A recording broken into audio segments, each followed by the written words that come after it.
Mister Roy की dead body उनके library में मिलती है। इन्वेस्टिगेशन में पता चलता है कि जहर खाने से उनकी डेथ हुई है, लेकिन मिस्टर रॉय के बाजू में जो जहर की बोतल रखी हुई है वो तो सील पैक है, मतलब बोतल खुली ही नहीं है। तो मिस्टर रॉय ने ये जहर तो नहीं खाया है। फिर उनके बॉडी में जहर गया कैसे? सुबह से कोई उनके घर नहीं आया है। बाजू में एक नोट भी मिलता है, मैं ये केस नहीं जीत पाया इसलिए खुद को मार रहा हूँ। पर सवाल ये था कि उनकी डेथ हुई कैसे और जहर उनके बॉडी में गया कैसे। डिटेक्टिव मेहुल क्राइम सीन पे पहुंच जाता है इस केस की छानबीन करने। तो मिस्टर रॉय बहुत बड़े एडवोकेट थे, मतलब इनके उतने ही दुश्मन भी होंगे। चौंकाने वाली बात यह है कि उनके पास कोई ग्लास भी नहीं है, जहर की बोतल भी सील्ड है। तो जहर अंदर गया कैसे? तभी मेहुल को एक क्लू मिलता है। क्या आप इस सीन को देख के बता सकते हैं मेहुल को क्या क्लू मिला होगा? सोचिए और जल्दी से आपका आंसर कमेंट कर दीजिए। चाहिए तो वीडियो को पॉज कर दीजिए।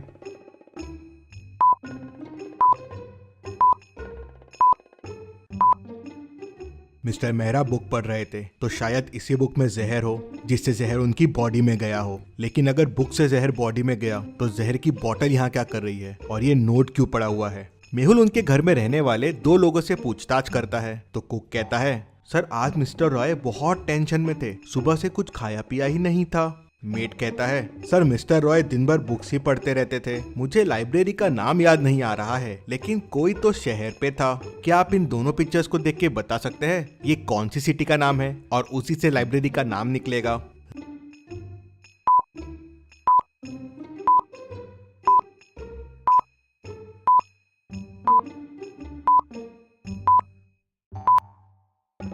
रैट प्लस लैम्प मतलब रतलाम, रतलाम लाइब्रेरी।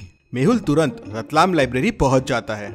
मेहुल लाइब्रेरियन से उस बुक के बारे में पूछता है तो लाइब्रेरियन बताता है कि बुक पहले मिस्टर वर्मा लेके गए थे, उन्होंने सुबह लाके वापस रख दिया और फिर शाम को मिस्टर रॉय लेके गए। मिस्टर वर्मा ये कौन है? तो लाइब्रेरियन बताता है कि सर वो भी बहुत बड़े एडवोकेट है। मिस्टर रॉय और मिस्टर वर्मा के बीच में केस भी चल रहा है, काफी सीरियस केस चल रहा है वो। मेहुल तुरंत मिस्टर वर्मा के घर पहुंच जाता है। क्यों मारा तुमने मिस्टर रॉय को? मारा?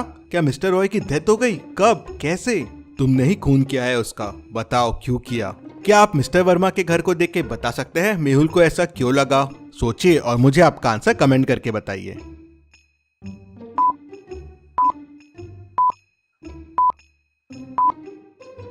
पूरे वॉल पे मिस्टर रॉय के फोटोज हैं और उस पे तुमने इतने सारे डार्ट्स मारे हुए हैं, मतलब वो तुम्हारा दुश्मन होगा। हाँ सर, वो मेरा दुश्मन था। मैं इतना बड़ा वकील हूँ लेकिन आज तक मैं उससे केस नहीं जीता। मैं उससे 10 केस हार चुका था। वो बेईमानी करके लोगों को पैसे खिला के केस जीत जाता था। कई मासूमों को उसके वजह से सजा हुई है सर, लेकिन ये केस मैं उसे जीतने वाला था। पहली बार मैं उसे हराने वाला था। मैं क्यों मारूंगा उसे? हाँ, शायद तुमने उसे नहीं मारा। मेहुल तुरंत समझ जाता है कि मिस्टर रॉय के पास जहर की बोतल क्यों रखी हुई थी। क्या आप वीडियो को पॉज करके सोच सकते हैं?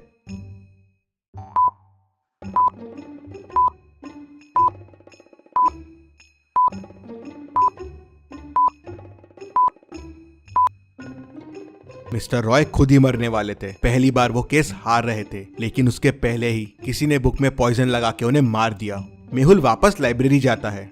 फिर मेहुल लाइब्रेरियन से पूछता है, क्या कोई इस बुक को सुबह से शाम के बीच में लेके गया था? लाइब्रेरियन सोचता है और कहता है, नहीं सर, मैं तो यहीं था, कोई लेके नहीं गया था। और वो बुक लास्ट ट्रैक पे रखी है जहाँ कोई नहीं जाता है। हाँ, लाइब्रेरी में किसी ने पढ़ा होगा तो बताना मुश्किल है। मेहुल उस रैक के फिंगरप्रिंट्स चेक करता है तो उसे बस 3 फिंगरप्रिंट्स मिलते हैं। क्या आप इन फिंगरप्रिंट्स को देख के बता सकते हैं ये फिंगरप्रिंट्स किसके हैं?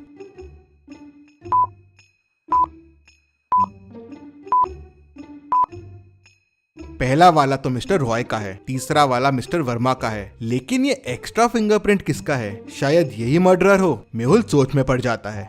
धूल के वजह से फिंगरप्रिंट्स थोड़े बिगड़ गए थे, तो किसके हैं मैच करना बहुत डिफिकल्ट था। सुबह से लेके शाम के बीच में लाइब्रेरी में 3 लोग थे। मेहुल तीनों से पूछताछ करता है, क्या तुम लाइब्रेरी के उस कॉर्नर में गए थे?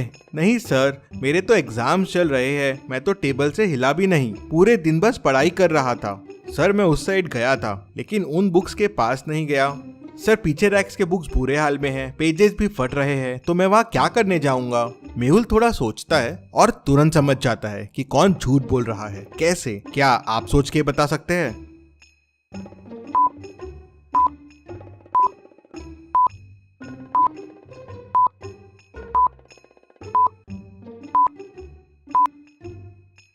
जब तीसरा आदमी वहाँ गया ही नहीं तो उसे कैसे पता है कि बुक्स वहाँ फटे हुए हैं। मेहुल उसे पकड़ लेता है तो वो बताता है कि वो बहुत घबरा गया था, उसने कुछ नहीं किया है। वो मिस्टर रॉय का बहुत बड़ा फैन है और उनके बुक्स और उनके केस पढ़ता रहता है, उसे भी एडवोकेट बनना है। ये सब सुनने के बाद मेहुल का एक पर्सन पे शक बहुत बढ़ जाता है। मेहुल तुरंत मिस्टर रॉय के लास्ट 5 केसेस देखता है जो उन्होंने जीते थे और उनकी लिस्ट निकालता है जो हारे थे। एक नाम पे मेहुल की नजर अटक जाती है। क्या आप देख के बता सकते हैं वो नाम कौन सा हो सकता है?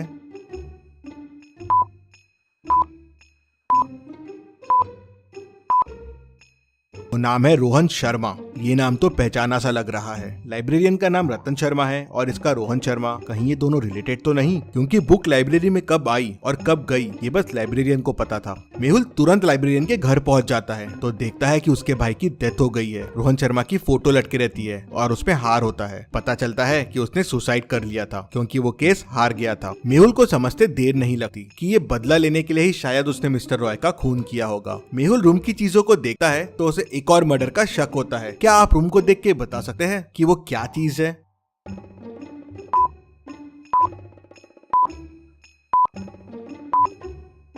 टेबल पे जहर की बोतल रखी हुई है, मतलब शायद लाइब्रेरियन ने वापस ये बोतल यूज की है। मेहुल तुरंत लाइब्रेरी की तरफ दौड़ता है और लाइब्रेरियन को पकड़ लेता है। लाइब्रेरियन मेहुल को नहीं बताता कि उसने किसको मारने की प्लानिंग की है। मेहुल लाइब्रेरी की लिस्ट निकालता है और लास्ट 5 लोग जिन्होंने बुक्स लेके गए उनके नाम देखता है। एक नाम देख मेहुल समझ जाता है कि लाइब्रेरियन का अगला निशाना कौन होगा। क्या आप इन नामों को देख के बता सकते हैं वो नाम क्या होगा? सोचिए और मुझे आपका आंसर कमेंट करके बताएं।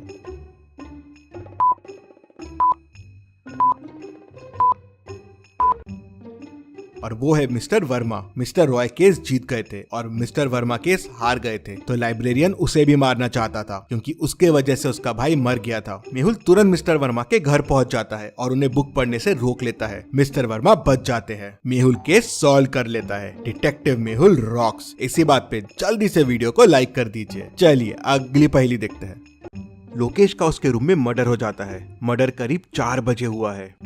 उसकी वाइफ डिटेक्टिव मेहुल को तुरंत फोन करके बुला लेती है।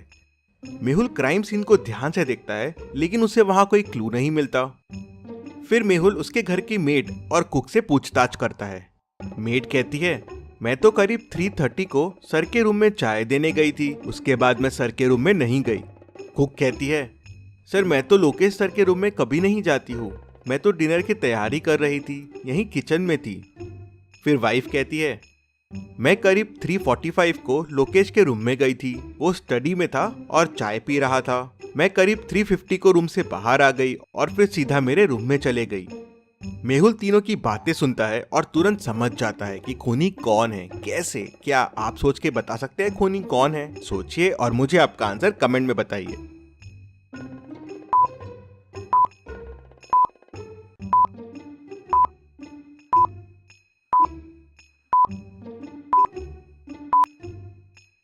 चलिए इसका आंसर देखते हैं। वाइफ जब रूम से बाहर आई थी तो करीब 3:50 हुए थे और चाय का कप रूम में ही था। लेकिन जब मर्डर हुआ तो चाय का कप रूम में नहीं था। कप रूम से सिर्फ मेड उठा सकती है और वो कप डाइनिंग पे रखा हुआ है, ठीक मेड के पीछे।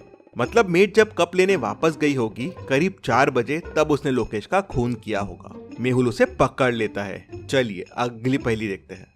मेहुल एक गुफा में फंस जाता है। गुफा से बाहर निकलने के लिए मेहुल को 4 दरवाजे दिखते हैं। पहले दरवाजे के पीछे आग है, अगर मेहुल ने यहाँ से जाने की कोशिश की तो वो जल जाएगा। दूसरे दरवाजे के पीछे पानी है जिसमें खूंखार और बड़े क्रोकोडाइल्स है। मेहुल ने अगर यहाँ से जाने की कोशिश की तो क्रोकोडाइल्स उसे कच्चा चबा जाएंगे। तीसरे दरवाजे के पीछे जहरीले स्नेक्स है जिनके जहर से कोई नहीं बच सकता। चौथे दरवाजे के पीछे एक ब्रिज है लेकिन वो टूट रहा है, वो अब 1 ग्राम से ज्यादा भी वेट नहीं सह पाएगा। तो अब आप सोचिए और मुझे बताइए मेहुल को कौन सा दरवाजा चुनना चाहिए। सोचिए और मुझे आपका आंसर कमेंट करके बताइए।